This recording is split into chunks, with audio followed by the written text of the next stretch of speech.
You got a little update for us, Saagar. I love this update.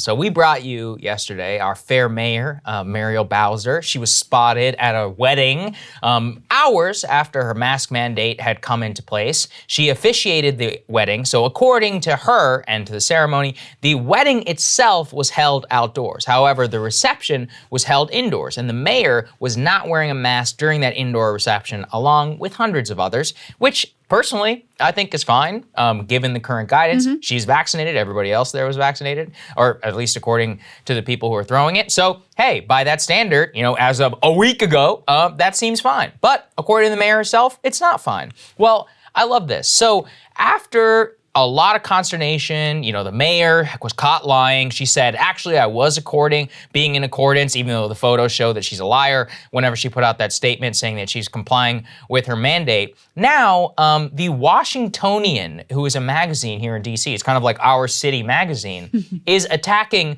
no, not the mayor, the reporter. So let's put this up there on the screen. I love this. Amazing.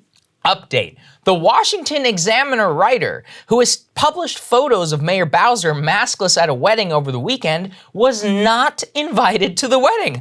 Oh my, Krystal. What a shocking breach of decorum. How could she? I mean, what is she doing? Her job? As a journalist? And here's what I love. Somebody in attendance was a CNN White House correspondent, Kate Bennett, who posted a photo on her Instagram story with the text, quote, "Just so we're all clear, this is outside." So we've got the White House correspondent for CNN running cover for the mayor, and then, presumably somebody leaked that the writer was, that Tiana, who wrote the story, was not invited to this wedding, went ahead and called the magazine and said, did you know she wasn't even invited? So what if she wasn't invited? Who cares?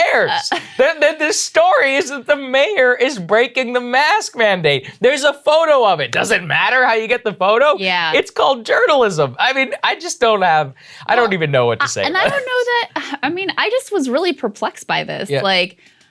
Do we even know how she obtained the photo? I don't think that she ever said, I was there. Yeah, she never said, I was attending this wedding. She was like, I did my job and I found this good story and I went and took a photo, which was newsworthy. Who cares how the photo was taken? It's just bizarre. Yeah. And the Washingtonian presented this like this was some big bombshell update to their story. We'd all be like, oh, well, she wasn't invited. Never mind then. Forget I said anything about it. It's just very strange way of thinking about journalism. I believe we have a couple of responses to this that we enjoyed. Let's throw the first one up on the screen. My friend Chuck Ross. Update, the Washington Post reporters who broke the Watergate story weren't at the break-in. And Glenn also weren't invited to the break-in? How could they break the story then? This is preposterous. Glenn also put it really well. How gauche a journalist reporting on the activities of a political official without having been invited to do so.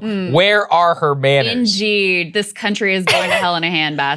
So, look, we put this together because it does actually show the pathologies of a lot of people in this city who report on the most powerful people in the country, which is that, as Glenn put it, they want to be invited to cover, not to actually really, it's the term is muckraking, going through and really doing some investigative journalism. The definition of a good story is a powerful person like Muriel Bowser is violating one of her own policies. And if I found out about it, you bet your ass I would have been trying to get in there. I'm not sure if I would have been able to. Props to her. Sneaking her way into a restaurant. She even went up to the mayor and asked her why she wasn't complying with the mask mandate. I think the cops stepped in and were like, hey, you got to get away from her or something like that. That's a fantastic story. That's exactly what you're supposed to do. Yeah, and actually, think about it. You're basically crashing somebody's wedding. Yeah, it's pretty uncomfortable. And props, once again, if she caused an incident for the mayor then canceled her press conference yesterday for COVID because she didn't want to answer any questions about this. The entire DC, as in Washington, DC press corps followed up about this story. Our local Fox affiliate ran a whole thing on it. This is a legit thing. Yeah. And here's the thing. to show you where this comes from, take a look at yesterday at the White House press briefing, where the Associated Press White House correspondent reminds the press secretary that her staff told her she has another appointment, and then suggests the number of questions that she should continue to take. Just take a listen. These reports were made directly to the Office of the Inspector General, and improvements have been made. Morning. We're told you have a hard out, so maybe like 2 more. Okay, go ahead. What? Why bizarre. is listen, once upon a time, I was in the room, and if Sarah Sanders wanted to stay for 2 hours, great. Right. You know why? Because we all had a lot of questions. I mean, if she had to go, that's on her. Right. She's supposed to, I've interviewed Trump, I interviewed Trump 4 times. Every single time, they told me he's only got 15 minutes. The shortest one was, I think, 34. And the entire time— You didn't stop the interview to be like, Mr. President, you have a hard out. I was like, Mr. President, your staff tells me Theresa May is on the phone. I'm like, I don't care if Theresa May is on the phone. I'm sitting here, I'm gonna ask as many questions as I possibly can until he kicks me out. And his staff would do everything in their power to try and get you out of there. They'd be like, like pointing at their phone behind him, be like, they're like, wrap this up. I'm like, no, this has nothing to do with you. Like, get out of here. It's all, it's like between him and me. Same thing. They would tap your leg, be like, hey, you need to cut this thing off, whatever. Once again, it's his schedule, not yours. And why is the Associated Press White House correspondent being like, we're told you have a hard out. You got to get out of here. What are you, her timekeeper? I mean, what's happening? Really you are supposed to want her to stay in there as long as possible. You're supposed to throw questions at her as long as you she possibly wants to get out of there. can. And even she seems a little bit like, okay, like all right, yeah, gotcha. I would feel maybe 2 more questions. Why don't you let me do my job here and you guys just do your job and I'll manage my time just fine. It also shows in the sense of entitlement that you see from Biden. Yeah. Anytime he gets a question that's remotely challenging, he flips. I mean, he really gets enraged and yells at people and has these weird outbursts. He called a reporter a pain in the neck this weekend, I believe. He's like, you're a real pain in the neck. Yeah. It's like, what is wrong with you? Exactly. And I mean, just for asking not anything really that crazy, but just sort of obvious questions about whatever is going on that are slightly challenging or uncomfortable to him. And I mean, part of it is he's old and crabby at this point, but we saw this on the campaign trail too.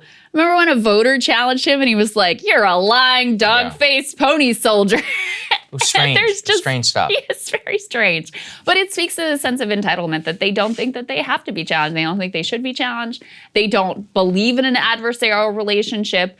It's all become about access journalism. The way to advance your career is by sucking up to these people and keeping them as your friends and buddies so that they can be your sources, so that you can be at their cocktail parties and all that stuff, so that you can run in the same social circles rather than actually holding them to account. And so that's how you end up with this bizarre thinking that somehow it was inappropriate for a reporter who wasn't invited to the wedding to, break a fairly significant story about hypocrisy of a public official that fits with a pattern that we've seen of hypocrisy of public officials. Gavin Newsom certainly comes to mind in all of this. And, the idea that there would be anything wrong with doing that when you weren't explicitly invited to do so is just really something special. It's totally bonkers. And I want people to know this. That AP thing, that is standard practice. That's what it was like before Trump came into office. And in my opinion, one of the best things that he did is completely break the media cartel, which is that in the past in the White House, AP always gets the first question,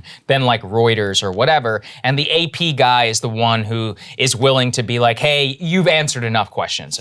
This is standard practice under Obama, under Bush, all of that. Do you really think it should be that way? Who elected this guy? Actually, nobody. And from my experience, the best times in the briefing room was when the White House desperately didn't want to answer something. And they would come in there and the press would just hammer them. I mean, and no matter what, they would try and go to the front of the report and you would get smacked with the question. And then there would be shouting and it was adversarial. That was exactly how, frankly, it should have been. And this is a blatant example of how basically the system is rigged. If you have the Associated Press guy, if he thinks that the White House press corps answered enough questions whenever he only takes questions from establishment media outlets, okay, game over. I mean, good luck trying to ask a dissonant question in that briefing room today. I don't even know how they do it. I know some of the people in there, it's a tooth and nail fight in order to try and actually press this woman because of exactly a system like this. Well, we know the Trump administration and the Biden administration, neither one cares about a free press because both of them are prosecuting Julian Assange for the crime of revealing secrets that powerful people did not want to revealed. So tells you everything you need to know about that. Hey guys, thanks so much for watching. That's right. Just as a reminder, you can become a premium subscriber today. Watch the full show completely uncut, our reactions to each other's monologues. You get to listen to it. You get to ask us questions, all that good stuff. Link is right there in the description or at breakingpoints.com. Best of all, great way to say screw you to the mainstream media.